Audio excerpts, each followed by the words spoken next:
Evening, everybody, and welcome to Grumpy Old Reds, where we're going to be talking about Forest winning 0-0 yesterday against Arsenal. Yes, I am still shameless about it. We'll touch on the transfer speculation as well, but we'll have a video on that, don't worry, coming up for you guys. And good news for you guys, I'm not going to be doing a lot of the talking.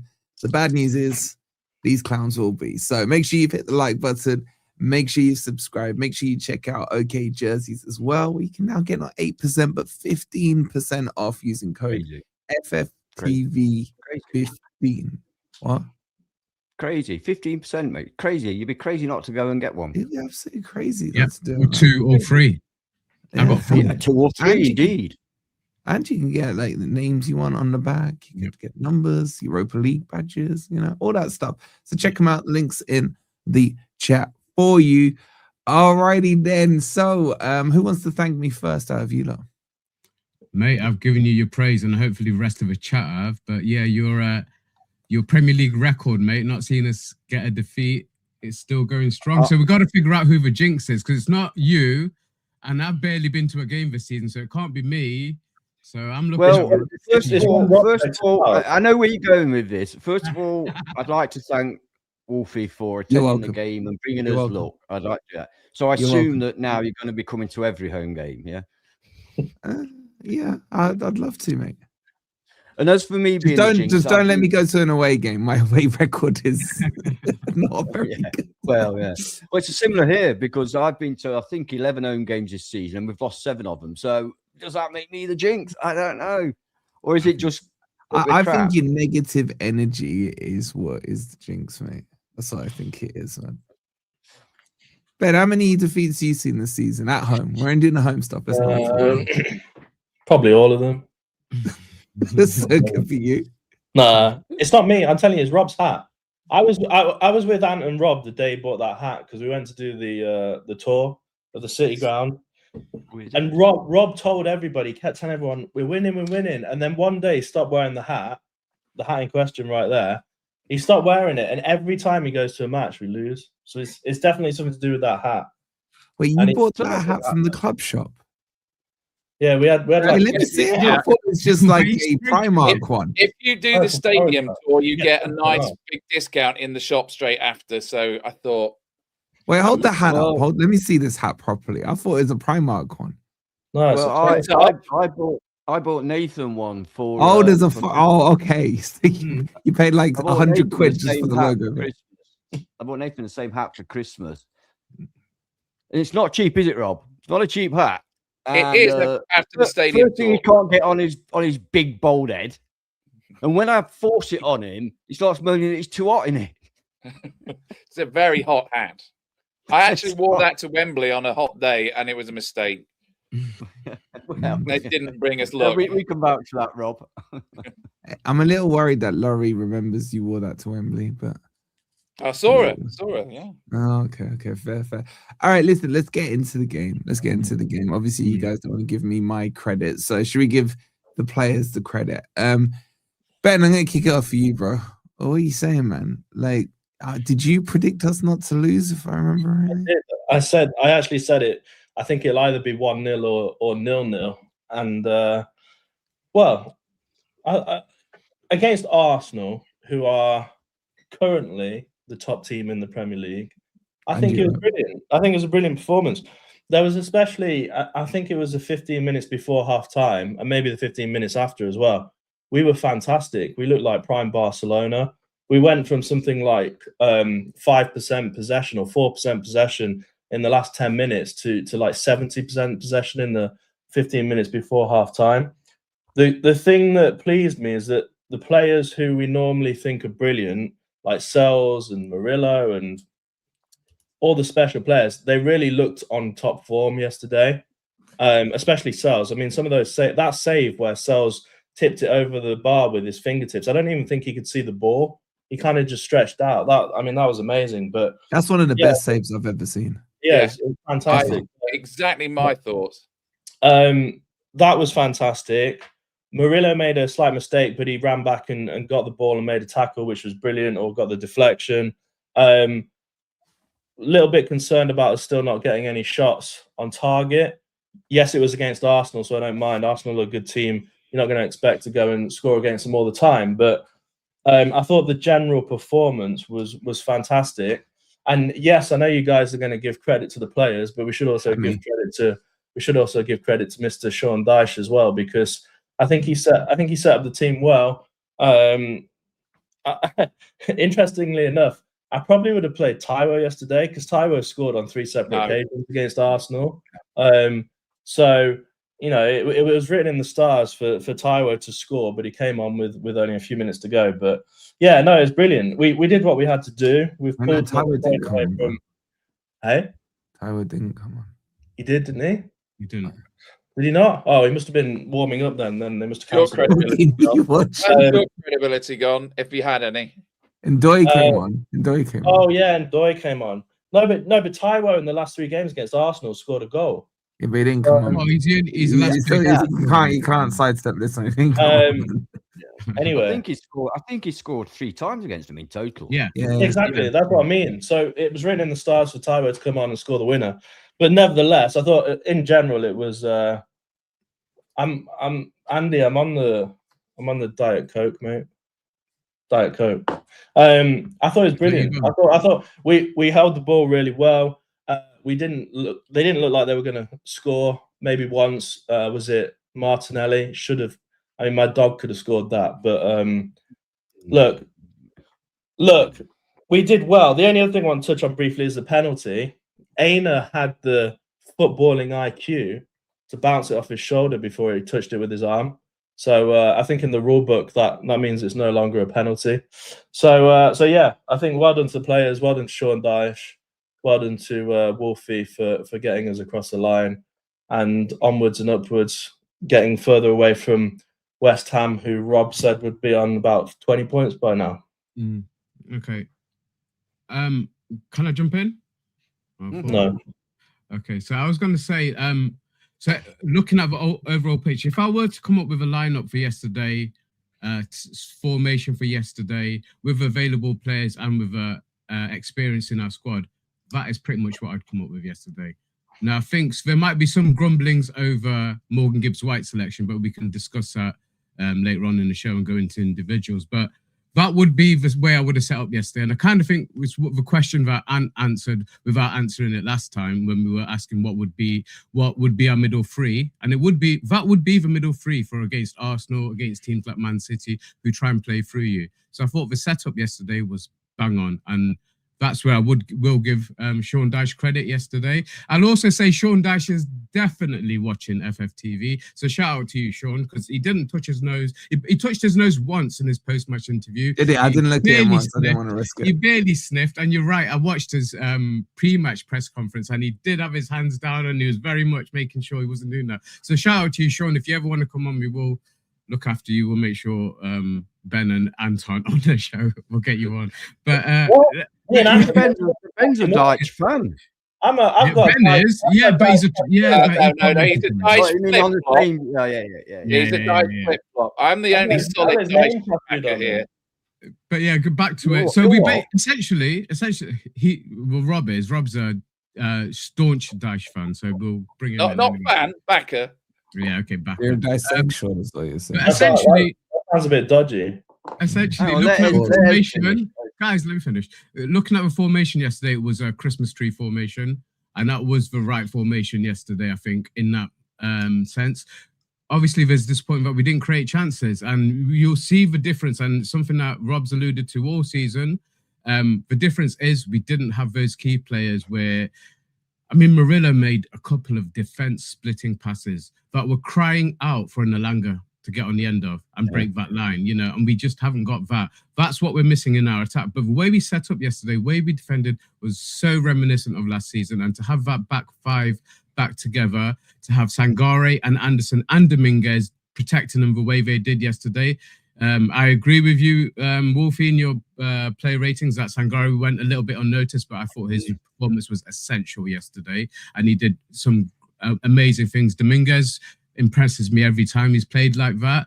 And Anderson was the immense Anderson that we've been watching. He dominated that midfield. He really took it to Rice. He gave him something to think about. He intercepted. He was in the box. He was everywhere yesterday. Fantastic. And I've got to say, the only difference is, I mean, we can't go toe to toe with these teams at the moment. So we have to be more defensive and be structured and be organised. And that's exactly what we got yesterday.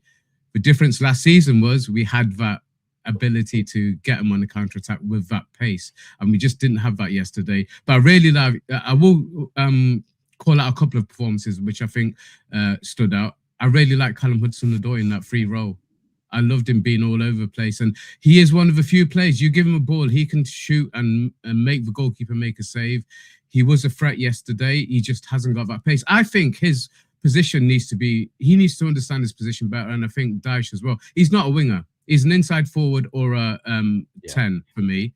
And that's where we can get the best out of him. And there were other players that stood out as well, but I want to give you guys a bit more time to go into that. But we defended the corner as well. The biggest threat was from their set pieces, and we defended those really, really well. We got lucky on a couple of them, but they didn't create too many clear-cut chances, and neither did we. But I think we frustrated them. The formation was spot, and it's just such a shame we haven't got that killer touch, because I think Jesus did well as a hold-up player, but he's got no one to play off him. We just haven't got that element of surprise and pace that we had last season, and that could have made the difference in turning a 0-0 into a 1-0 in our favour. Because I think we were at times, when we got control of it, we were a better team and we did have some threat. But really enjoyed the performance yesterday. Let's just hope it's not another false dawn, because we've seen this against these big six teams and we've seen these performances and then we haven't followed it up. I think he's got a lot of players on board yesterday, so let's keep it that way. But yeah, guys, jump in. I was really impressed with yesterday. Just before you come in, let me just say hi on this super chat. Where's the thing with the thing? Where's the thing with the things? There we go. Big up Cujo. Where's the £2 he goes for Wolfie and his Sels agenda? What's Sels agenda? Yeah, so should be at number one. I've got a Sels agenda. You said John Victor should be our starting goalie. And when? When? You definitely went through a period where every time Sel did anything, you criticised, even if it was a goal that he had zero chance of, you blamed him. Yeah. Oh, John Victor would have saved that. Oh, John wait. Hold up. John Victor would have saved that. Hold up. Wait a minute. Right. The biggest agenderist to Sels is one certain person down there. Yeah, that is true. That's true as well. That's true as well. Nonsense. You're pointing at me. Well, you wanted Miguel in. So you wanted Miguel in a year ago. About that way. Okay, no, that's fair. No, that's fair, bro. Wait. I wanted to see Miguel in a cup game a year ago, and now I don't like Matz Sels. That is the correct. That's how it works. I'm sorry, mate, but that's how it works on YouTube. Exactly. Rob, you can't on this channel anyway. Rob, you can't use that. I mentioned once I thought Eddie and Nketiah would be suitable for our system. Why are you bringing that up? We'd all forgot. I don't know. I must be mad. I hadn't. Yeah. No. On that, Cujo's right. I completely didn't even mention his name in the stands. I was like, I just got to pull Rob up on something. You've just said as a response to Wolfie, oh, that was a year ago. But when we say that about Strand Larsen scoring last year, look at his last year's record. Look at his record in the Premier League last year. Oh, but that was 1 year ago, Rob. That was 1 year ago. You are equating punditry to player form, which are entirely different things. Rob, I've learned from experience, mate. Don't bother. Exactly. Yeah, don't bother. I'm just calling Crypto wants to avoid a repeat of last GOR, so he's thinking, right, I'm going to go for Rob tonight. Well, I'm not calling you out. You can't have it. You can't have it for your agenda against Sels. No, there's no trolling promise. Was that? Ben, how's that going? I'm trolling. I'm saying he is making a valid point. Yeah. I'm making a point. You keep quiet. Let's rest your mouth. All right, let's get into Ant's thoughts. Big up Jess with the £2. Talking of wood, let's get Ant's thoughts. She goes, we need wood desperately. How long's it been, dodgy, Jess? That's a different stream. Yeah, Jess, how long's it been? How long's it been, Jess? But, yeah. Right, okay, let's get sensible then. No, not yet. Big up to Glenn with the 40 months. Shout out to you, Glenn, and big up to DJ as well with the 41 months. Why do we have the same people every single goal that Yeah, not DJ. They're the only ones who know how to do it. Everybody who's a member, you can actually press it and it will just come up with a message to say. And you can put a message within it as well. And you can put a message and you can pop a message in it, yeah. It's free. Anyway, go on then. Oh, hit the like, guys. Hit the like. Right. Hit the like, he's gone. Hit the like button. First of all, I'd like to address the Zinchenko situation. Woo! Apparently he's can't gone. we leave the celebrations till later? Go on, Ant. Apparently he's gone. Sorry. Apparently he's gone to Ajax, who are, well-known team in Europe. All right, sorry, I'll stop.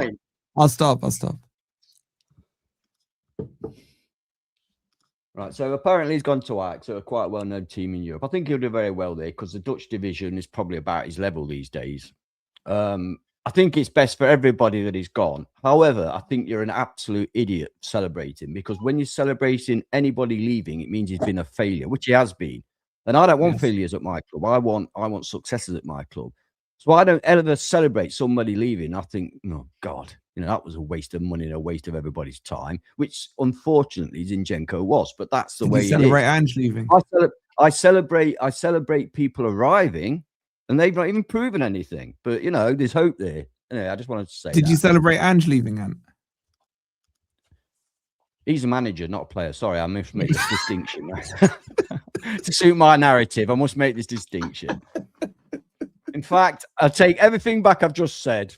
All right? You caught me out. Okay, let's move on. At least I'm honest. Best. Right. The game itself, absolutely delighted with a point. Didn't imagine we'd get one. Every time they had a corner, I was worried. And we dealt with them really well. Sels looks like he's back to what we know he can be. He didn't just make that one world-class save. He made several really good saves. And also, I noticed a little bit on the corners, he was coming out a little bit. He was actually coming out off his line a little bit. Yeah, that's kind of encouraging. So if we can keep... I mean, they did have one or two chances they could have scored from. Let's be honest. We were never going to score. We've not got a striker. Hey, Nicky! Sorry. What do you mean, Nicky? It says. This is gone white. What happened? How you doing, boys? You all right? Sorry, I don't want to interrupt. I don't want you having a go at me already. I've only just come on. Nicky is sober. Yeah, 0 shots on target. That's not surprising when we've got a player that doesn't know, couldn't hit a cow's arse with a banjo. You know what I mean? I'm sorry. I've said this since day one. Igor Jesus is not going to score your goals. Okay? We need a goal scorer. Don't care who it is. We need a goal scorer. It can be lazy. It can be rubbish at holding the ball up. I don't care. I want someone that can put the ball in the back of the net, because at the moment we cannot do it. Okay? And you cannot win games if you don't score. That's a fact. I don't think anybody disagree with that, because it's a fact. I thought that the defense looks like we've got our defense back. It's the back five we all love. And although Aina, as has rightly been pointed out by Wolfie in his previous videos, obviously shows sign of not being right up for it fitness-wise and sharpness-wise. I like Savona, but he's still better than Savona. I've got more confidence. It certainly is defending.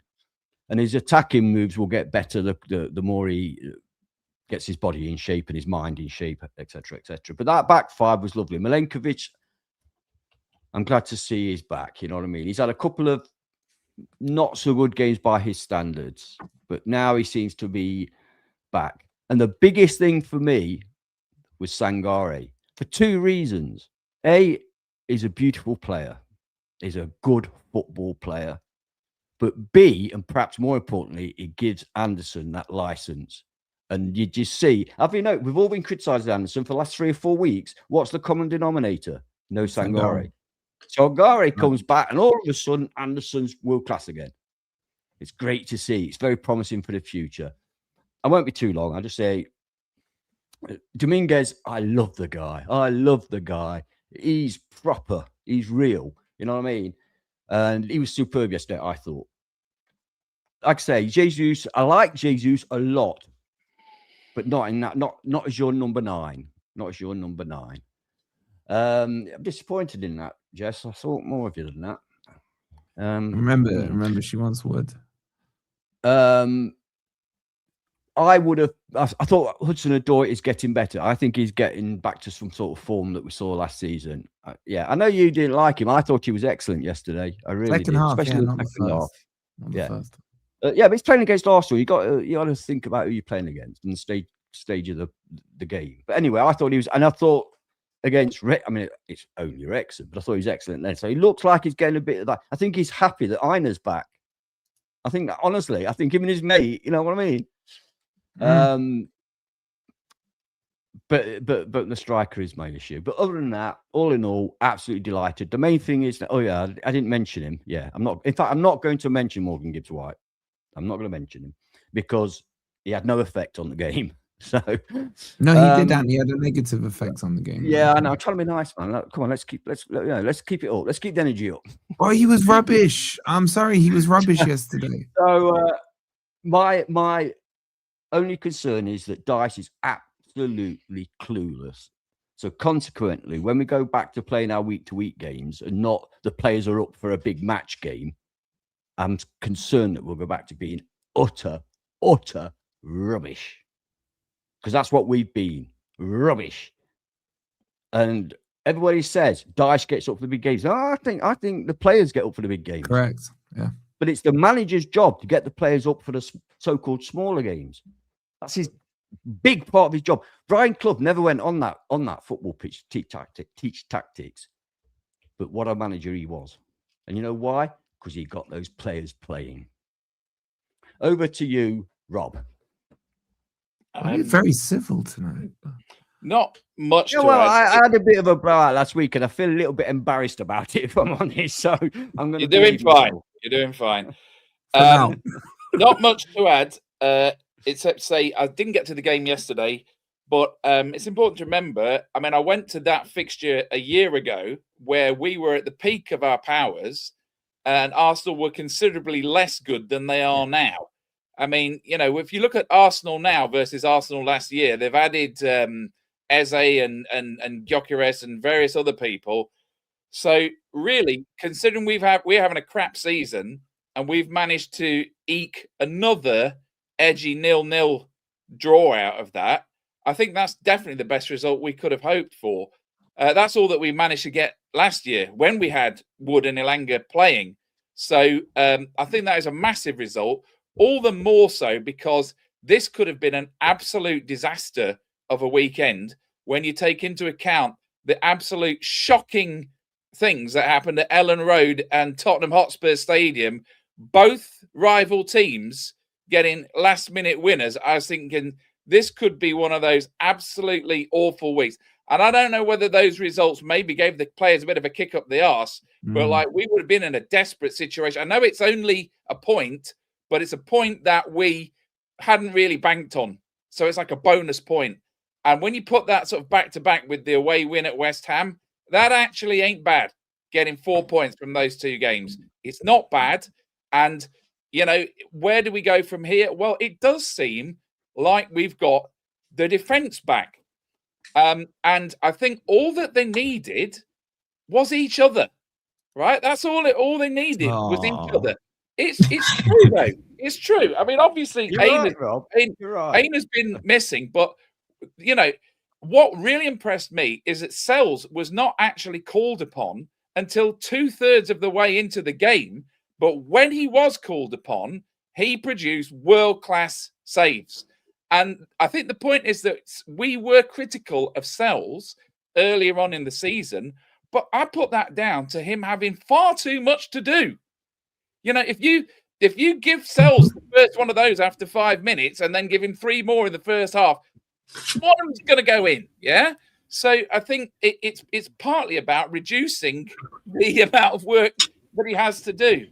Now, just to finish on this defence, I think that we've now got our defence back and we have to keep it together.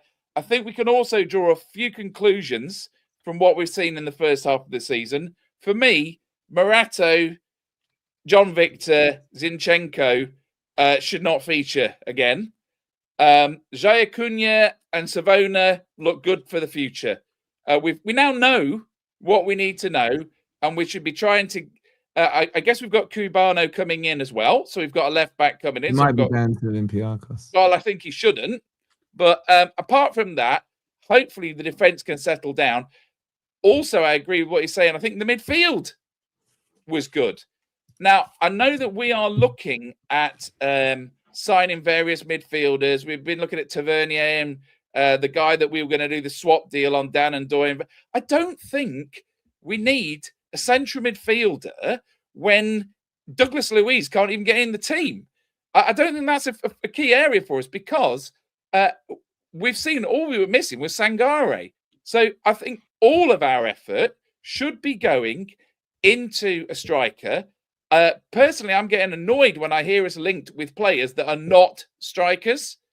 It should just be only a striker that we need. They need to be laser focused and they need to have a first, second, third, and fourth choice. So we don't make the mistake that we made last January. Speaking on strikers, Rob. Sorry to interrupt you. Speaking on strikers, maybe this will please you. Forest have reached an agreement with Napoli for Lorenzo Luca on loan, £1 million loan deal, with the option to buy 35 million euros for a 5-year deal. It's now with the player to decide whether or not he wants to join Forest. Well, he's going to get game time. There's your striker, 6'7" beanpole. It shouldn't just be him, though. It shouldn't just be him. He doesn't get in ahead of Rasmus Højlund, by the way. But anyway. Okay. So I guess that's about it. Although I don't know if we're going to get onto the fixtures coming up. We've got a really, really draining set of fixtures coming up now. And we are also going to be, we've had this debate going. Maybe this is where we move on to the next segment. But we've had this debate going over the whole season over how important is the Premier League versus the Europa League. Well, we're going to have to make those decisions over the next 2 weeks because it's basically Thursday, Sunday, and that's going to put incredible pressure on those players, some of whom are not 100% fit. So I'm not quite sure what the right call is, but I think we need to be getting 4 points from the next 2 Premier League games.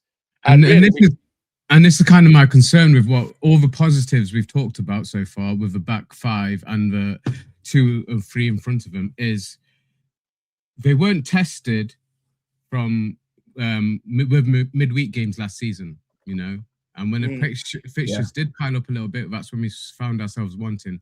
That's my concern. Aina is coming back to fitness. He's nowhere near it yet, and he's admitted that himself as well. But Rob made some good points about the fringe players. We know who they are. So I think we do know where the gaps are. If we are looking at midfielders, I'd rather we were looking at midfielders now than doing it after we get rid of Douglas Luiz or decide what we're going to do with him, like we've done with the Kalimuendo situation. So maybe it's something that they're thinking about in case they do move Luiz on or don't decide to keep him. So I'd rather they did that in preparation rather than leaving it until after the player's gone. But yeah, keeping these players fit. The core is got to be the back 5 and the 2 or 3 in front of them. Not every game is going to need a 3-man midfield. The ones that do need a 2-man, we got to keep that core basically. So making sure that they're getting the rest in between the games. Like I said, we have got a tendency to try and do bleep tests. I'm not sure. I'm sure he's not doing bleep tests right now, but I mean, just trying to get their fitness up when he should be resting them at times. So as long as he can get the rest and recuperation in between and keep those core players fit, then we can do well in both competitions. It shouldn't be an either or, but Europe is important for me, really important for me. So on that point, Ez, why the hell did he make only 2 subs yesterday? Because he's an idiot. Because I feel like, one, he didn't really have the resources off the bench. Sorry, and where you going to jump in there? He didn't have resources off the bench to make the changes. And I felt the team that were on there, I mean, it was a game where, again, he was waiting to see what they would do. But their subs didn't make a difference. He made... Yeah. What Arteta made 1 sub at half-time and then a triple sub. So 4 subs were in the first 10 minutes of the second half. he'd made, and they didn't really make a difference. I was fearful of Saka coming on, and even from their set pieces, when he's played, their corners have been a bit more tricksy. You know, he'll play a short one, then he'll take a shot from the edge of the area or something like that. But even that wasn't happening yesterday. And Eze, apart from the second or two when he came on, there was a little bit of a mix-up in the penalty area. He didn't do anything either. So all 5 of their subs didn't move the needle for them yesterday. And I think keeping the players on that could stay on was the right thing to do, essentially, to get that result yesterday. Can I have a quick word about... well, first of all, by the way, I'm not downplaying the guy, but 6'7" striker, there's your Dyche-ball for you. But anyway, let's move on from that. The penalty, by the way, I don't give a toss whether it was a penalty or not. I was surprised when it wasn't given, purely because it's Forest against Arsenal, right? But to me, it looked like his arm was coming round, and Anderson, I think it was behind him, like pushed it, and it did look like he scooped it. But I think it was Anderson pushing his arm, right? But I don't care, and I'll tell you why I don't care. Because if you're relying, as Arsenal, top of the table, if you're relying on a penalty kick given from an area that is totally non-threatening, whether that ball has gone out or not, you were not in a threatening position. You know what I'm saying? If a player's going through on goal and he's about to shoot and you take him down, then yes, you've got a right to moan about not getting that penalty. When it's like right on the bloody line beside the goal and no threat was coming through it, come on. Does it matter? Really? And I agree 100%. I often think, with penalties, morally, did it deny a goal-scoring opportunity? No. Because sometimes you see a goal-scoring opportunity denied, but it's not quite obvious whether they got player and ball or ball and player, or was it dangerous or was it a hybrid or whatever. But, that didn't deny a goal-scoring opportunity. So... I'm sorry, but they're clutching at straws if they're saying, say that they didn't win, Rob, because they were denied that penalty. No, you weren't denied a goal-scoring opportunity. Yeah. Can I ask you, boys? A penalty is a goal-scoring opportunity. You weren't denied that because it wasn't a goal-scoring opportunity when the offence, if it took place. Yeah. Can I ask you, boys, what about, was our one a pen? Because from the Trent end, it looked in the box to me. No, we're just outside. Just outside. Was it close? No, was close. It was close. Did we have one in the previous game where was it? I dare I mention Wrexham. Was it in the previous game where we had a player hacked 1 millimeter outside the box? I don't know what that rule is anymore. This wasn't that close, but it was outside the box. That passes the moral test. No, the rule is that passes the moral test. It was goal-scoring opportunity. But that can happen on the halfway line, can't it, Rob? Would you have gotten all the way? Yeah. The rule is it's not a penalty if it's outside the box. However, if the offence continues into the box, then it's a penalty. Yeah, but I don't understand that. I don't because so it was similar. Can you remember that incident with Anderson and?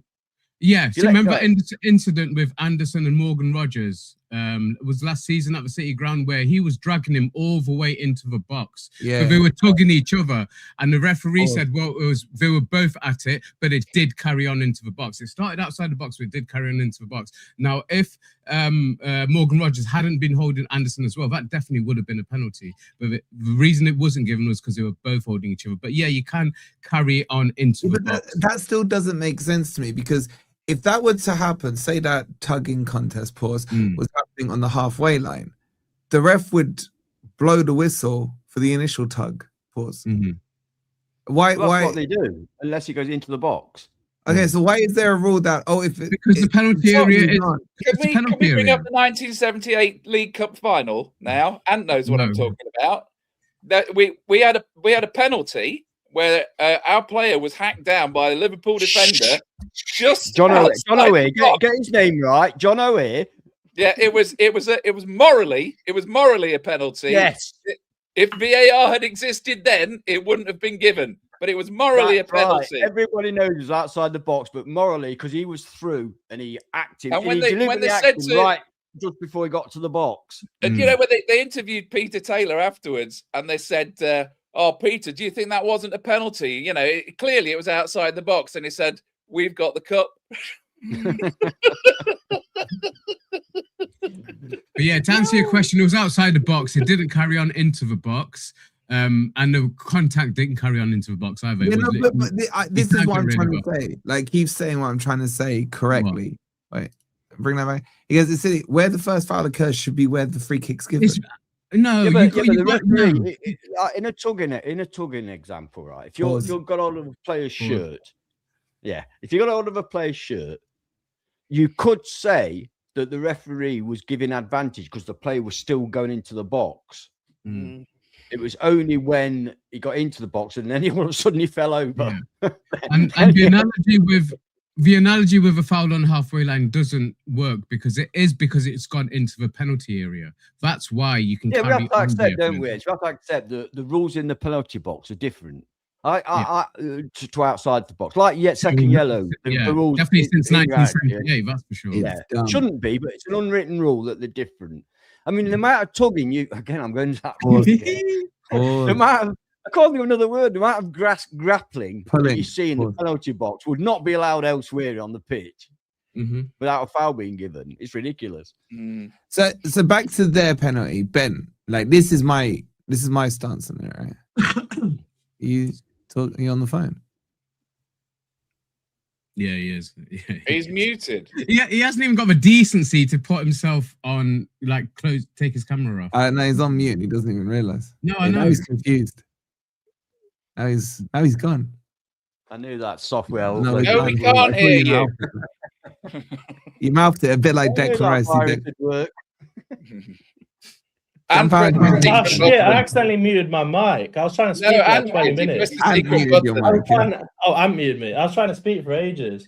I wasn't quite sure how to follow as saying that two players were tugging each other off in the box, but the Arsenal fan in the chat, the Arsenal fan in the chat is trolling people, which we don't allow on this channel, by the way. He's trolling people.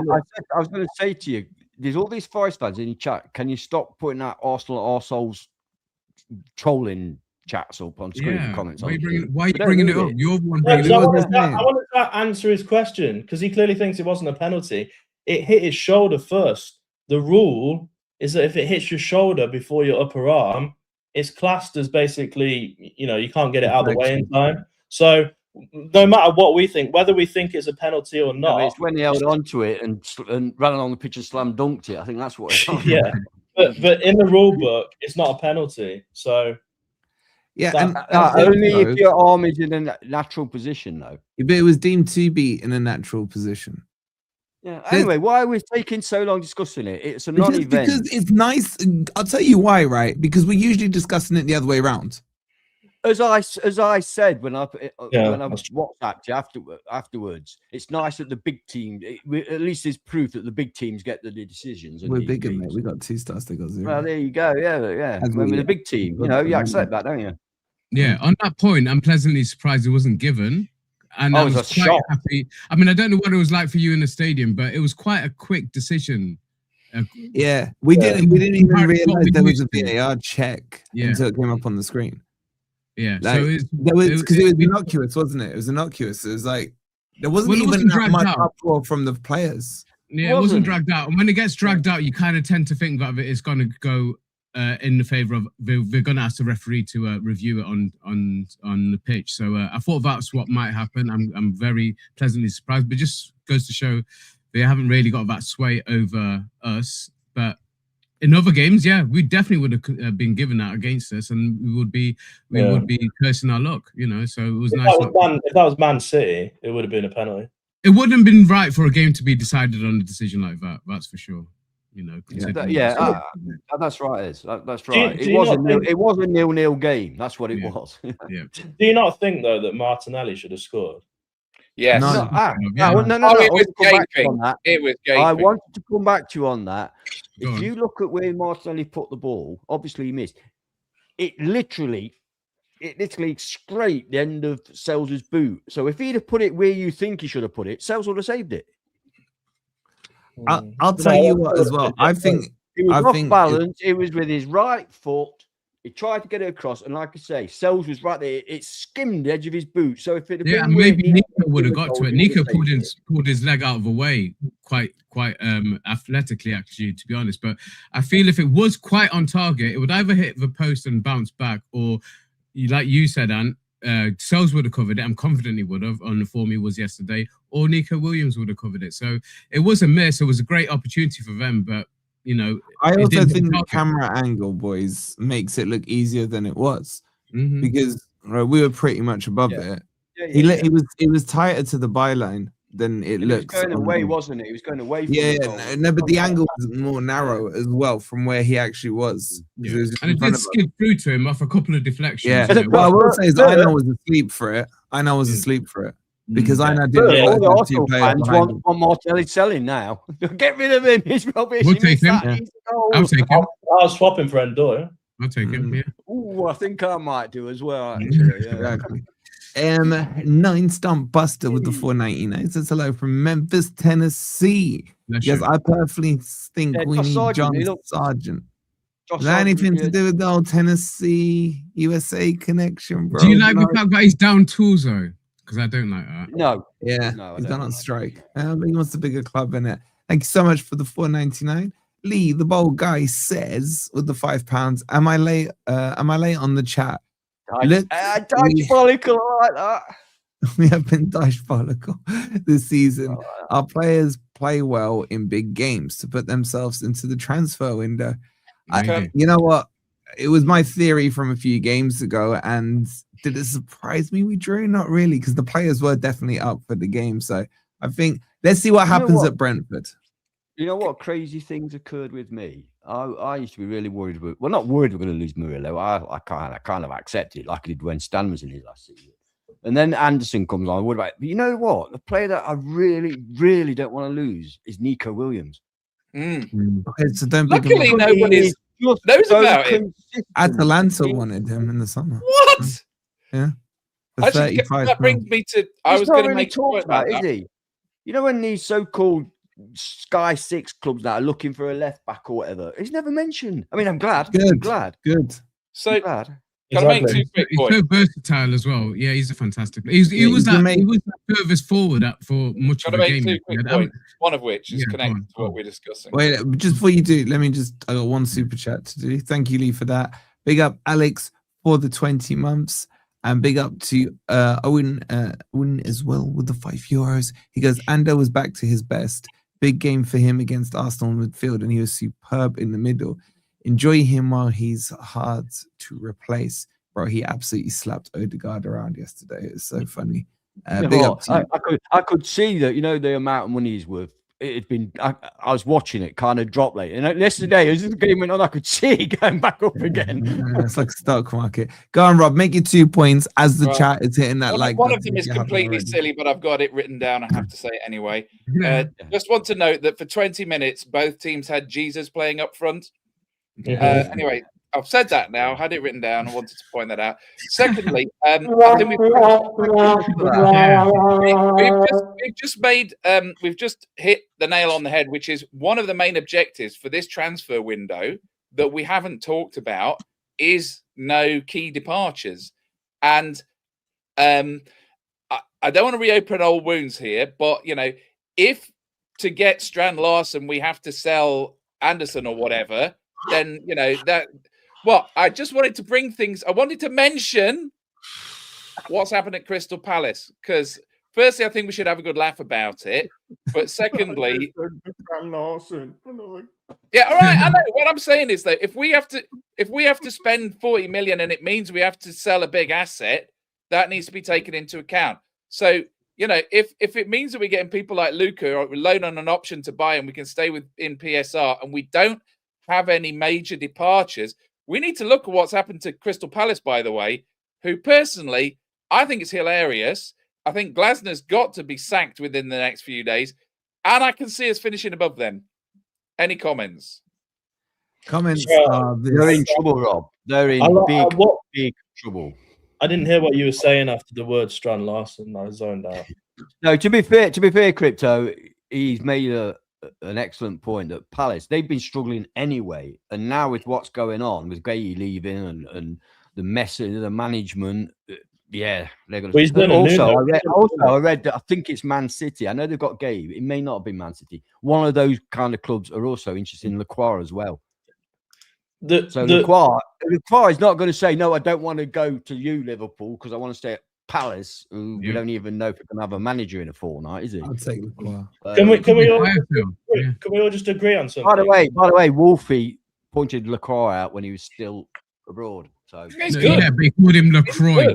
So we didn't know who he was. I called him. We didn't know who he was on about. Let's be honest. I didn't know who he was on about. If you played FIFA, you'd know that Lacroix had been a wonder kid for like the last 3 years. So that's just like old news. But anyway, I called him up the season we got promoted. I wanted. Can I just say the comment there? Glasner has done a Nuno, hasn't he? Yeah, that's right. I just said that, Rob. I literally just said it. Can we just agree on one thing? Because I saw the worst comment ever today. It said, we should get Thomas Frank. Can we all agree? That is Who said that? I ain't seen that in the chat. They're not in the chat. Someone on Twitter said that we should get rid of that. That's your Twitter following, man. They've got no sense. Would you take him over Dyche, Wolfie? No. Here's another counterfactual. Here's another counterfactual. Would you buy Mateta if it meant selling Murillo or Anderson right now? No, it's on Morgan Gibbs-White. Yeah, no, I haven't given you that option. You want to sell him anyway, right? What I'm saying is, right?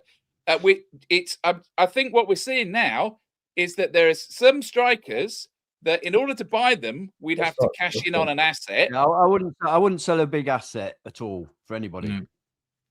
But Mateta, though, don't you think Mateta would be? I know what you're saying, Rob. I understand what you're saying, but I don't want to lose Anderson and Murillo. Right? So the question is, given the Palace dilemma, so the Palace dilemma was that Grahy was going to go in the summer anyway, so they'd rather have 20 million now, right? So my point is that if Murillo or Anderson was going to go in the summer, and we can get the same money now, but it means that we buy Mateta, for example. Rob, you're equating two different situations. We haven't got ourselves in that situation where players are going into the last 6 months of their contract. They could have sold him in the summer for 50 million, and they decided not to. So they've put themselves in this mess. As long as our recruitment team aren't making those kind of freaking errors, and we should never be worried about that. What I'm trying to say is, if we get to the end of this transfer window and we haven't spunked 40 million or 60 million on a striker, but we've had no major departures, are we going to at least be kind to the club and understand that was the decision they made? And no, because I'm trying to understand why Mikel Arteta. Because Rob, you're making up that stipulation. Yeah, and plus, I'm trying to understand why people want to buy. You can only sell players that people want to buy. People will buy Gibbs-White. That's why we cashed in on Kalimuendo, because people wanted to buy him. I would have kept him. We need a striker. I agree, but we've done it because I think we've done it, like I said, similarly to what the Mangala deal was with PSR. I think that's why we've done. We have overspent this summer, and I think that's only a loan, though, Ez. We've not. Yeah, I know, but like, so what they did with Mangala, remember, there was a £12 million loan fee or something like that that they paid, and then an overinflated price. So I think it'll be something like that because of the mess that we got into. Well, John Textor taking over Frankfurt. But that doesn't mean that we can't sign players in this transfer window. And obviously, we are going to be signing players. So there is let me shock you. Let me shock you. I think if we put Gibbs-White up for sale, we would still get 40 million for him because the Premier League are mental. I'd accept 40 million to buy a decent striker. I think you get more. And I mean a decent striker, by the way. I would sell Gibbs-White to get Mateta. Yeah, definitely. You know what? I'd go a step further. I'd do a straight swap deal because Palace want 35 for him. I'd do a straight swap. He could link up with Brennan Johnson. But don't you think that's mad that they want 35 for Mateta, but they want 40 for Stan? Mateta hasn't got long on his contract. If I remember. How old is Mateta, by the way? Isn't he getting on? 28. 28. He's in prime, isn't he? Okay, that's all right. Mate, he's younger than the 33-year-old Iranian. When you consider what Wissa would have cost, same age, I think much better business. So potentially. I've been watching this lately. He's been rubbish. He's been rubbish. Yeah. He does his boy. I think it's hilarious. I want that Marlon guy. Ez, would you take Vissa? Say again? Would you take Vissa? Not now, no. Bro, you were glazing him for like 2 years, man. But then he's had this injury as well, and he's not recovered from the injury, so no. That's happened in between when I wanted him. And also another down tooler. I don't like down toolers, mate. He's another Van Hooijdonk. Van Hooijdonk started all this shit, and it's carrying on to this day. Is it down tooler or is it tool downer? I think about that one. Down tooler. He's down tools, isn't he? So that's why I went down tooler. Yeah. Let's touch on this transfer. So Luca is about to join Forest. I'll do a full breakdown of the type of player he is and everything. Not for 35 million, man, surely. No, it's a loan. I don't think we'll do it. I'm actually not against the deal. Did you say it's an option to buy or an obligation to buy? Option. Okay. Option for 35 million euros. So I'll do a specific video on it for those who prefer it in the video format. But is this, I don't know, do you guys know a lot about him? No. I've got it. He's not the player for us. Can we get his stats up? So you can go if you want. I can't bother. While you're getting the stats, can I ask you a question, Wolfie? Because there were some people calling us out, especially Simon in the chat. You said Callum Wilson had left West Ham. He ended up scoring their freaking winner. I know, man. 90th minute and then scoring the winner. Ed, tell us the full story. He came on the 90th. He came on in the 90th minute and scored in the 91st. Yeah. Does that mean he's on 100 grand a minute? Yeah, he had 100 grand. It's a good return, isn't it? Pretty good. Conversion ratio. But what happened? So he's not left them. Obviously, he's not been. He's not had his contract cancelled yet. Well, you can blame Lawless. That's what Lawless told me. No, it's been everywhere. It's been all over the media that he was going because West Ham didn't want to pay him to play. So he was getting frustrated. He wasn't playing. But anyway, back to the point. So this Luca guy, I think he's 6'7". I've got his stats up. Go on. See, I'll tell you what I know about him. He hasn't played that much recently for Napoli because Rasmus Højlund gets in ahead of him. So I can't. I knew that would get Ant, man. I've got a stat for Ant.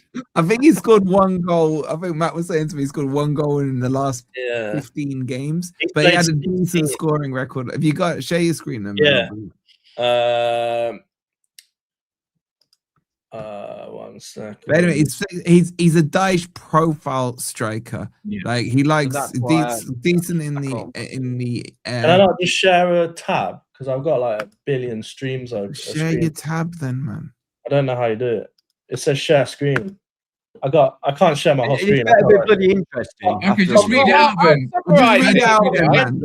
I'll summarize it. I'm under about 10 NDAs. I can't share my screen. I'll read them out.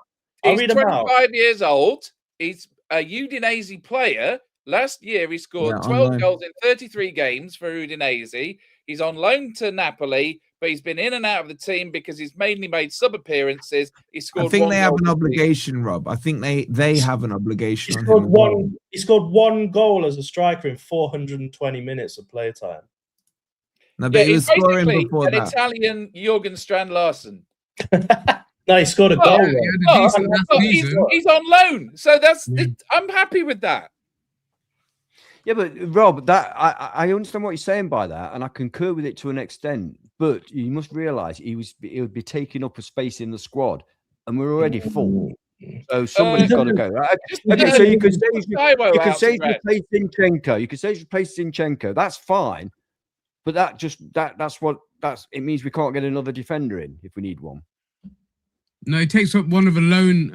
He goes overseas loan position, doesn't he? Which I think he can have. Is that like No, but he can't. And saying about the squad size, the squad limit is 25. So yeah, he does count towards that.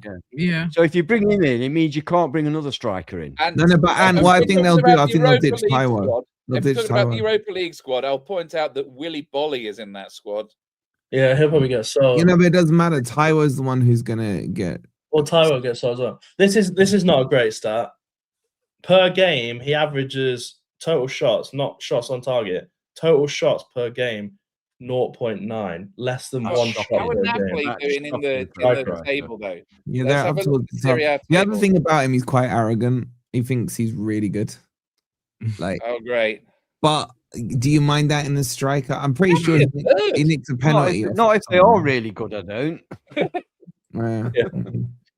Sounds a bit like MGW. That sounds like Nicholas Bentner. Remember him? He thought he was the second coming. Oh, he was, man. He kept it up, bro. He was all right. He should have got the Ballon d'Or that season for keep. He scored 2 goals and they kept us up.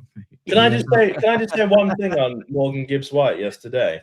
There was a point, I think it was in the second half. He got into the box and we were all screaming, "Shoot!" He was like literally inside the opponent box, and he tried to do a skill, and he tried to roll the ball to the side of the defender, and he lost it. And he probably could have scored. And he thought, "I know what that was on the D. That was on the whole Trent screen. I'll do a little flicky trick here." And I just thought, God help us all. I kind of felt like, you remember in Forrest Gump when it's like run Forrest, run, stop Forrest, run. It's like shoot Gibbs-White, shoot. Don't shoot Gibbs-White, shoot. Like he was shooting at the wrong times. He was. I mean, that's a bit harsh to shoot him. I'd probably just sell him first. I've got a question for you guys, especially the Dyche lovers amongst us, Rob. Dyche backers. I was real confused as to why when Jesus went off, he brought Ndoye on and not Hutchinson. I was a bit confused by that. Who did Hutchinson come on for? Because he did come on, didn't he? Yeah, he came on lightly. Domingo. Ndoye is currently seen as third striker. Second, technically, because Taiwo didn't come on. Yeah, Taiwo didn't come on. Yeah, I think. So, in other words, there's not really a rational explanation for that decision. No, Ndoye has played striker. Is he better than No. Taiwo? I would rather. Would you not rather have Hutchinson through the middle than Ndoye? I'd rather have Ben through the middle than Ndoye, but that's a whole different thing. But he can play up front. That decision's marginal, but you might say that Ndoye is slightly better defensively. And when we were basically I agree with that. I agree with that. And I don't think he was being brought on to score a goal. Let's put it that way. That was my thinking, Rob. He's brought him on to shore it up rather than to actually, have an effect going forward. But serious point, is Ndoye better than Taiwo? Yes. Yes. Right. Yeah. Okay. Yes, Rob. Everybody's better. At what? Everything. Sorry, I was just looking at results from today. Wolves are only one winner. Wolves are on a pretty decent run. Record. Well, also, did you notice that Villa lost at home to TNO Barry? How embarrassing! I know, man. We're not the only ones to concede to him now. 3 goals he scored this season. In fact, all of the top 4 didn't win, and all of the bottom 6 didn't lose. Owen, see, when you have big centre backs like Gabriel, how tall do you think Ndoye is? If you have big centre backs like Gabriel and Saliba, the worst thing you can do is put a big, tall striker on, because that's what they love dealing with. It's smaller, skinny kids who can get between them and around them with space that are going to cause them more trouble than putting on Strand Larson, for example. He ain't going to get nothing out of them two. Nothing. Right. This is really good against somebody like Hutchinson, with his skill, his pace, and his talent, can actually go by them and put the ball into the top of the net. Can I just say something about Ndoye, by the way? I've no criticism of his shooting and his heading. It's his dribbling and his passing and his crossing that leave a lot to be desired. But in fact, his shooting and his heading is not his weakest area. Wow. He scored a couple of goals. He scored 3 goals, hasn't he? Yeah, and I think Jason saying you're describing someone called Callum Mwenda. Yeah, exactly. Yeah. There you go. Yeah, but don't worry. I showed it on the player ratings yesterday. Don't worry, chat, because Callum Mwenda ain't going nowhere. Like we'll see him. We'll see him on Thursday. This was the.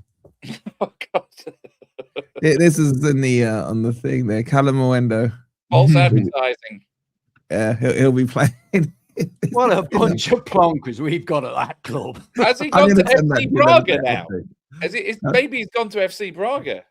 No. He's only on for league matches. He's European matches. There's a new clause in the contract. So. Okay. One person I want to talk about that we haven't talked about enough for me, Milenkovic. Like, he was nasty yesterday. Just nasty is the best way I can say. And I think he went under the radar, I think he went under it. Murillo was doing the Murillo stuff, like a couple of silly mistakes. Like the one obviously of Gyökeres, and then earlier on he sliced a terrible clearance for a corner. I was like, let's see what's going on. But the Serbinator just like overnight just clicked, man. He just looked like himself again. And I want to expand this into this back four conversation because I think Ant touched on it earlier. Can we get to the stage where we can trust them again? That something I think me and you were speaking offline a few days ago, and you were saying like last season you were telling everyone, all right, you can be as good as you want, but how are you going to score against us? Yeah, exactly. Yeah. Can we get, and I think a lot of the people in chat, maybe on the panel, would agree with that. There was this sense of, okay, even if we don't score, at worst, we're going to draw with you. And that's the confidence brought in from these foreign Sels.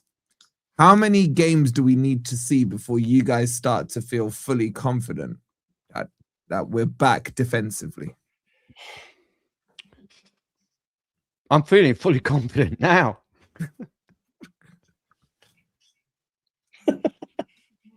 Well, look, the next couple of games are going to be a big test because obviously they're both away. Is everybody on mute? Away. Sorry, No. Am I on mute? No. You just all for once for being quiet. It's quite nice. I didn't want to interrupt. The next two games are both tough games. They're both away, and we need to be getting clean sheets in those games. Absolutely. So we'll see, won't we? I mean, particularly the away game at Brentford with Thiago being, what is he now, second top scorer. But I'd echo what you say about Milenkovic, but I think it just comes back to what I said earlier, which is all they needed was each other. And it has clicked. Isn't that essentially that's it, isn't it? Because said earlier in the season, there was criticism of Sels, and Rob kind of touched on it earlier, but that was because we were conceding a hell of a lot more chances than we had done last season. You know, we were putting them under more pressure. We weren't defending set pieces like we did last season, you know, and that is down to not having our backline settled as we did last season. I think we still aren't, by the way. I think Wolfie, dare I say, made a good point on his analysis, which is that we're still packing the box and we're not putting anyone on the edge of the area. And, you know, when you've got an opposition goalkeeper standing on the halfway line, we've actually conceded some horrible goals this season due to recycled corners at Arsenal and at home to Man United.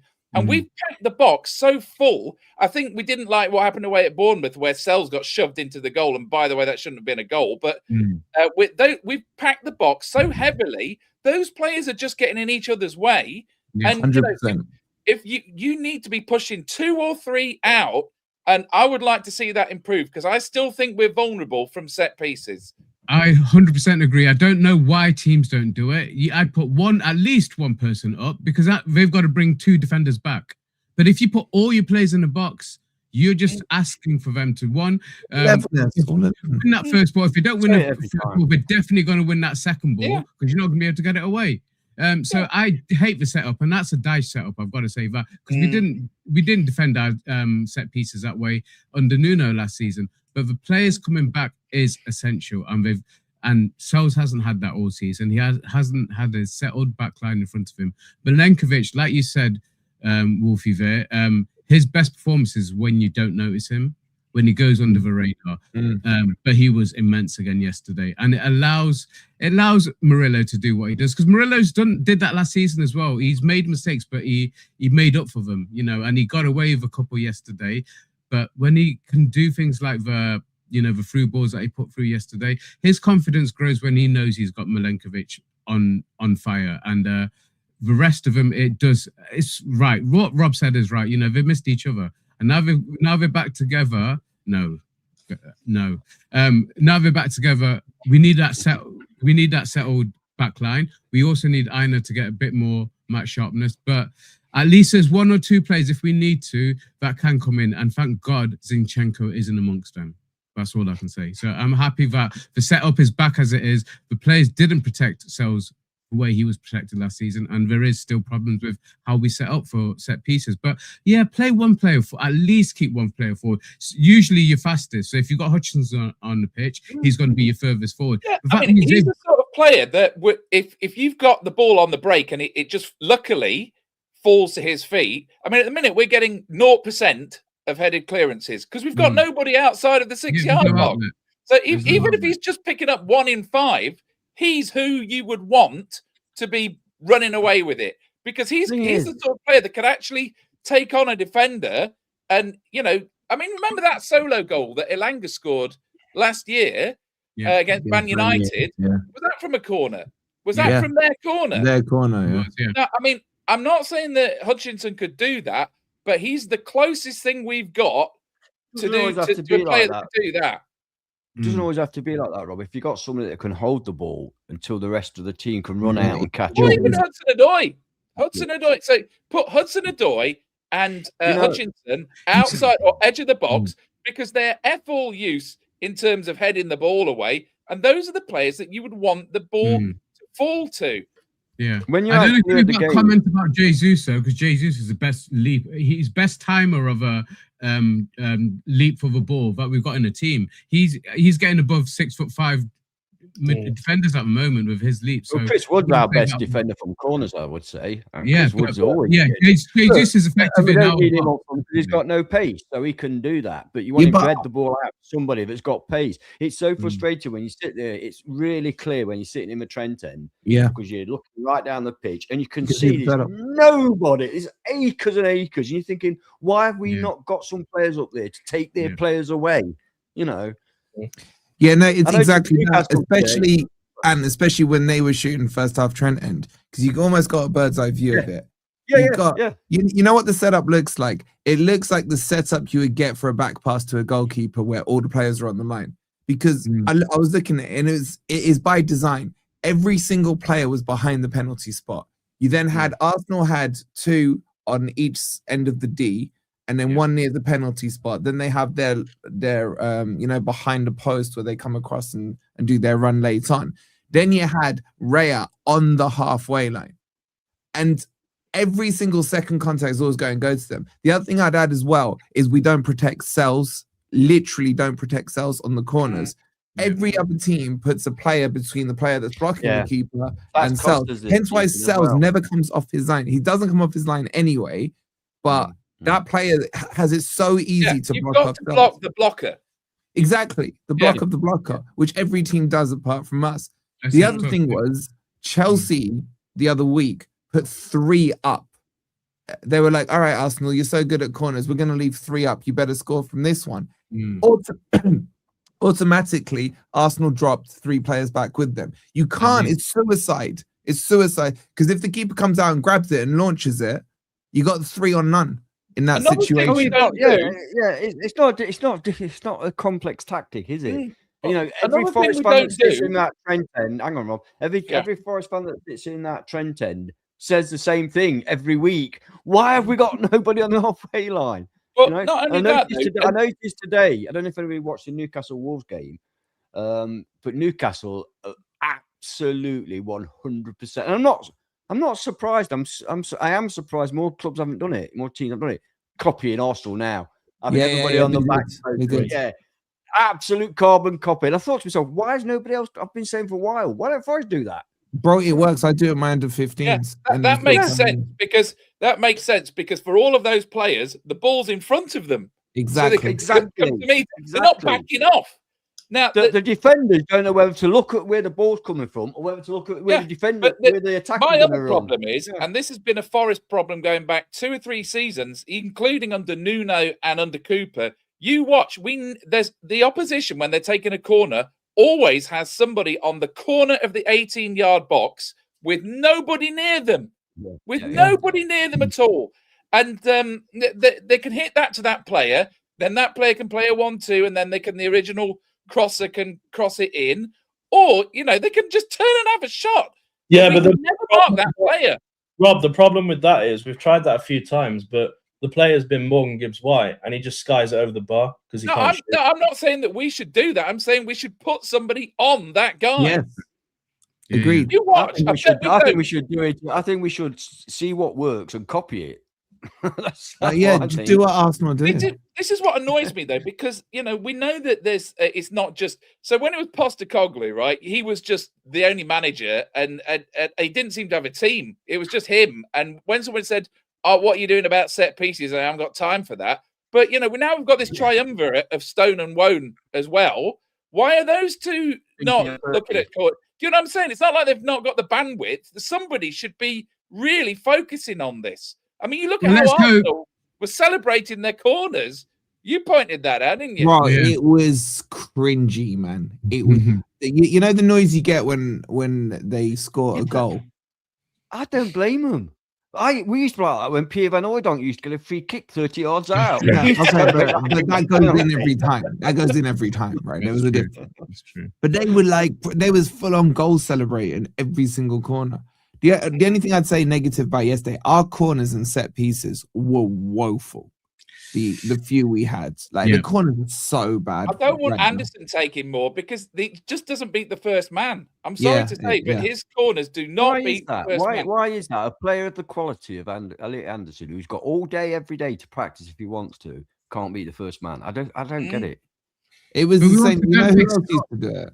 We don't mix it up well enough. We've got no real tactics from any of our set pieces, really. We're pretty bland, aren't we? You know, do you think what do players do when they're old-fashioned? They're old-fashioned.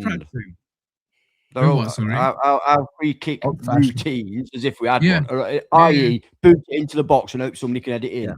But when you got technical players, you know, the likes of, Callum Hudson-Odoi, to an extent, Morgan Gibbs-White, Douglas Luiz is in the mix, obviously, when they're training. Why aren't they coming up with different... His corners have been good. Douglas Luiz corners have been good. When he's played, absolutely. It's not good enough to be in our team, is he? Douglas Luiz, obviously. I put Murillo on free kicks. Murillo's passing yesterday was sublime. Some of the passes but he is prone, Ben. He is prone to... Of course he is. Having bad one. Well. Yeah, there was, I'd say 70% of his ones were good yesterday, yeah. Some of them were like spectacular. Like one of them, he switched it on the floor and it went through like four. The one to Hudson-Odoi. The one with Hudson-Odoi. That was sensational, man. Yeah, it was sensational. But then again, I've seen him just give it away when he's passing. Yeah. But what Rob said, if that ball was going through to I'm not saying Elanga, but someone with Elanga's pace. Callum Mwendo. Or Callum Mwendo, have to give up on this Elanga thing, you know. He wasn't. I don't want Elanga back. I'm just saying what was notable yesterday for me was the speed of our transition is so slow compared to last year. It's so slow. I can forgive that against Arsenal, to be honest. I know. But I'm not even specifying it to Arsenal. In general, the big difference for me this season to last is that snap in the transition isn't there. Yeah. Hey, on a slightly different note, how anonymous, totally anonymous was, and I admire this player, Odegaard. That's because of Anderson. Yeah, Anderson and Sangare. Totally took him out of the game, didn't he? Just removed him from the game. And he's a quality player, you know. Can we touch on Dominguez as well? Even Rice, who I, think is one of the best midfielders in Europe. Nothing from him. Yeah. You want to talk on Dominguez? Before you do, let me just catch up on the super chats. By the way, it's over 500 in here, and we're on 167 likes, guys. Should be over 200. So please do hit the like button. That'll get it. Make sure you're subscribed as well. Big up to the S-Man Brown with the 199. He goes, tried watching the Reds in the casino in Derby. Ooh, bro, get out. Derby, man. You got Ben there keeping you calm. That's the best place to watch it, mate. Isn't it? I watched it in Derby as well. Shout out to you, bro. I was going to say something, probably get us cancelled, but shout out to you. Big up to Emily with the 499. She says, ignore Luca at Napoli. Like Wood, Wanna Cooper. Like Wood? Under. Like Wood under Cooper. Didn't suit their system. Good for you, Udinese, when played like Wood. I think he will work in a Dyche system. That's why I don't mind it, because I'll do a full video on it for the morning for you guys. I don't mind it as a loan. Huh? That's the problem, though, isn't it? I don't want us buying. Well, you say he's on a loan, but that's what I'm saying. If we're buying permanent players for Dyche, it's like we're accepting that's the way we're going to play. 6'7" strike, boot it up and hope. Exactly. Yeah. Shout out to you, Emily, with that. Big up to Ali, the ball guy. Again, he goes, in hope of signing I hope of signing anyone of decent talent. Players will look at our position and pass on us. Our only real hope as we go for this European Cup. We'll touch on the Europa League in just a second, bro. Actually, we may not be able to in this stream. I've just seen how long we've been going for. Thank you for the £5. And big up to Jordan as well. He goes, Hudson-Odoi is getting a lot better slowly but surely. I'm still not convinced on him. I think he's been a tremendous improvement the last few games. Yeah, he's been way better. I mean, you're not glazing a freaking. He doesn't have to be brilliant every game, but he's had about 3 or 4 good games in the last. Play him in his best position. Play him in his best position. Inside forward or that free roll. And then you get the best out of him. But play him as a winger. Because, like he says, he's not got that pace to go on the outside, has he? He did. I mean, and he's not confident on the outside. So bring him inside. If you saw him as a youngster when he broke into that Chelsea team, that was his strength. He's not a fast player as in over long distances, but he used to have that burst of speed and certainly change of direction. Yeah. He's lost that, unfortunately, that ankle injury. I've been surprised on occasion as when he's shown a bit of pace. Maybe not what he had before, you know. Yeah. He just today. This is why I thought he had a better second half, because he went outside on the. Who would they have at right back? It was Ben Shite, wasn't it? He went outside him a couple of times, and Ben Shite ain't quick. Like but Ben White was also trying to, do the inverted role as well. So he was getting caught inside. So he didn't really have to go that wide. But I did like his freedom to go wherever he wanted in that final third. And I think if we had a bit more pace around him, we could have got something out of that. But and I did want to touch on Dominguez. Dominguez. Yeah, I think another exemplary performance from him yesterday. And of the three, he was the one who was breaking into the box when we did get any attacks. I think he had a shot that was deflected wide, but he was certainly another impressive performance from him. Anytime there's a free, for me, he's got to be in with Sangare and Anderson. But does he break into a two-man midfield? Not for me. Because if you Sangare and Anderson, I think we should always play a three-man midfield. Yeah, not always. 4-3-3 is the way we should go. Yeah. For me. You don't need to play 5-back either. Yeah, okay. We can touch on. I can 4-3-3 is the formation I would go with, and yes, that could work. But then I'd want a bit more creativity. I'd want a Douglas Luiz amongst those three. You know what I mean? You have to get the creativity from the wing. You have to get the creativity from the wings, wouldn't you? Of course, But in that Christmas tree type formation, he was brilliant yesterday. The thing is, though, can I finish my point before you just jump in, please? I have waited patiently. I've not barely spoken. Go on. But if we play the right players in the right positions for the right formations, he's one that's come back from his injury and he's looked determined to get fit. He's looked determined to do well when he's on the pitch. When we've played him in various positions this season as well, and he's come back and he's never disappointed. So I can't say that he deserves to be left out. But if you're playing the two-man midfield, which I think for majority of games Dash will do, then he won't get in. But he's a great one to have off the bench. Obviously, we've got Yates coming back as well, but he's in ahead of Yates for me right now. But I just wanted to praise him on his consistency and his performance yesterday. But yeah, sorry. Brilliant. I personally feel he's undroppable. That's how I wouldn't go that far. Who would you have in his place? But if you you're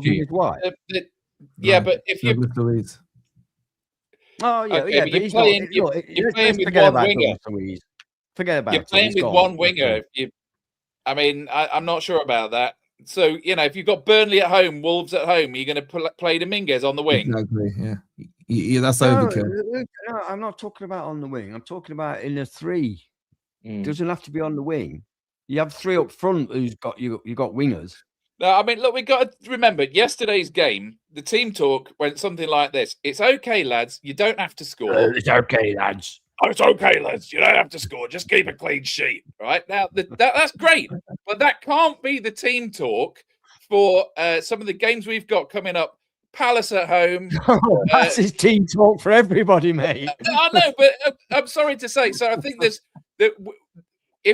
hopefully we're bringing some strikers in, but we can't go out with one winger in every game. We did see that, by the way. We did see that under. You have one winger. I don't get it. Well, okay, so I think Gibbs White ain't going to be dropped. That's why. Yeah. That you're right. You've nailed it. That's the fly in the ointment. Gibbs White. Otherwise, you play 4-3-3. You play your back four, you play your middle three, and you play your front three. Or just play Gibbs White as a false With 9. no number 10. We don't need a number 10. Who played the number 10? Tell you, Spurs. Look at them. Gibbs White is our league top scorer. Gibbs White, I don't mind him on the right-hand side. I don't mind him on the right hand. Or as a false 9. Or as a false 9, man. That's like the worst decision ever. Why would you false 9 him? Where do you get your goals from? You get some fast wingers either side of him, like Backward and Hutchinson or something like that. Yeah, but Backward's been shit as well. The thing is, we want him to not be shit. Well, I'm not giving up on Backward yet. Before you say Backward's shit, I said he has been. I said he has been. Before you say he has been, yeah, he's not been great, but you've got to give these players a little bit of time. I'd rather see Backward on the pitch than Morgan Gibbs White. But I was just going to say on Domingo. The thing with Dominguez is I think he's fantastic. I think he's like a good Ryan Yates, but he needs to come off earlier, and that's the perfect opportunity to swap in with Dougie Lou. That's when you can get Douglas Luiz on the pitch. Is make sure the formation fits. I agree with you. so that Domingo can come off for Dougie Lou. That would be the perfect trade-off. 55, 60 minutes. And Ben, Dominguez was blowing like 15 minutes before he went off. Yeah, because he puts in so much effort. If you watch him run around the pitch, he's literally like so much effort. Only presses. Can I ask a question about Yates' fitness? What? He was Is he available on the bench? He was on the bench. I don't think he was.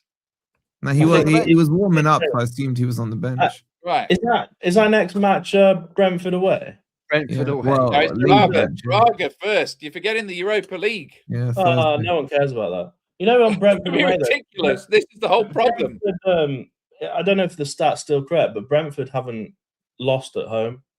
I think they've lost once. Well, they lost once now. Okay. Yeah, that was the same when we beat him last season. Yates was on the bench, and I think that Yates is who you bring on when Dominguez is getting tired. No, unless you're chasing a deficit. But Rob, I'm sure you'll agree. It depends on the state of the game at the time. Whether you bring on Yates or Louise, it depends. Yeah, I'm just reminding you that he exists. Who? Yates? How did we forget? We seem to have forgotten. I think he's a reasonably good player. He's been injured. We haven't forgotten him. He's been injured. He's not even been part of the squad until.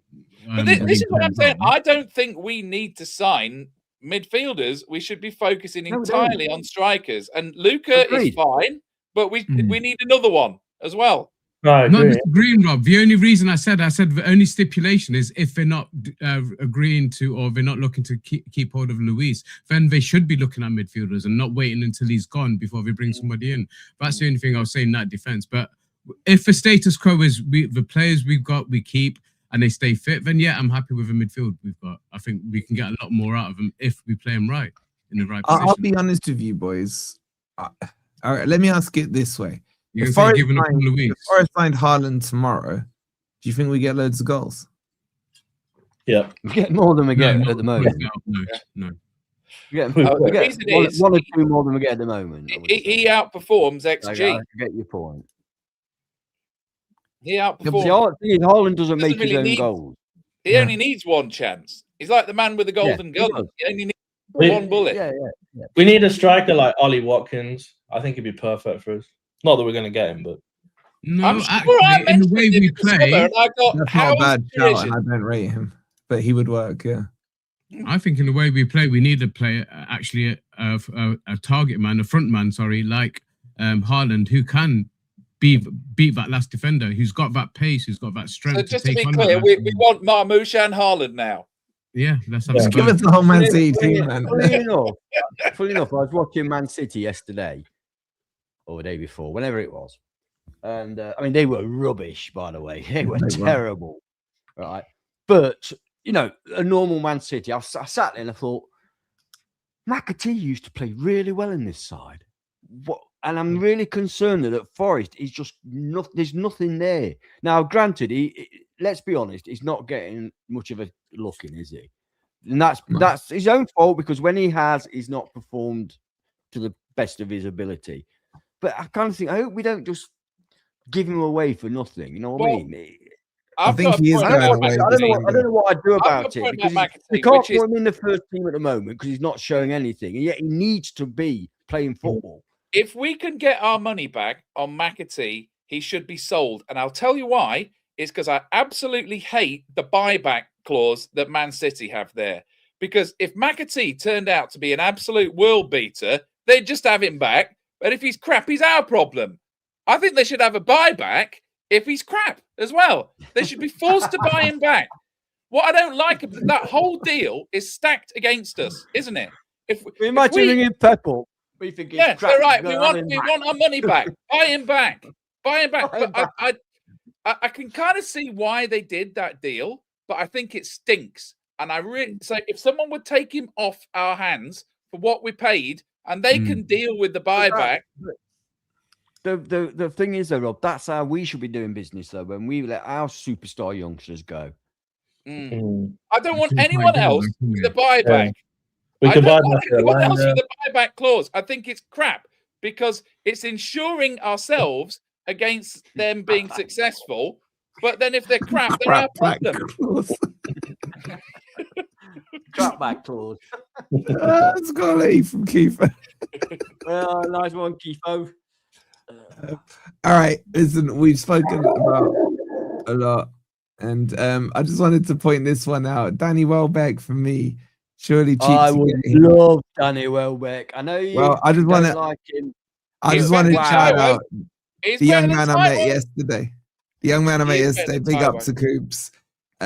Is that he was with his dad and he turned to me and he was like, "Guess what? You got my son calling someone." I was like, "What?" He goes, "Go on, Coops, tell him."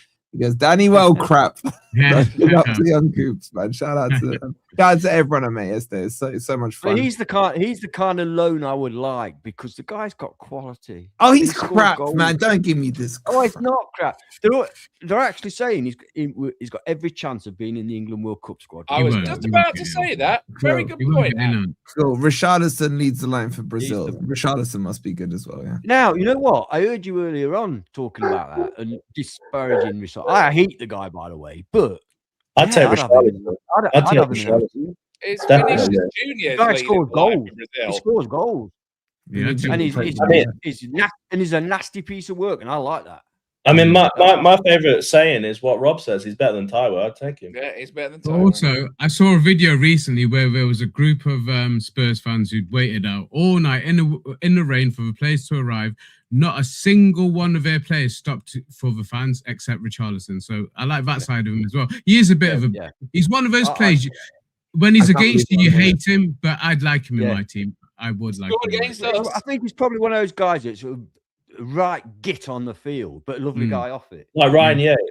Like Ryan Yates. A bit like you, Ant. A bit like you, is what you're saying. Yeah, a bit like you on this podcast. And then when we go flying, it's like, I can't believe what I'm hearing. Richarlison.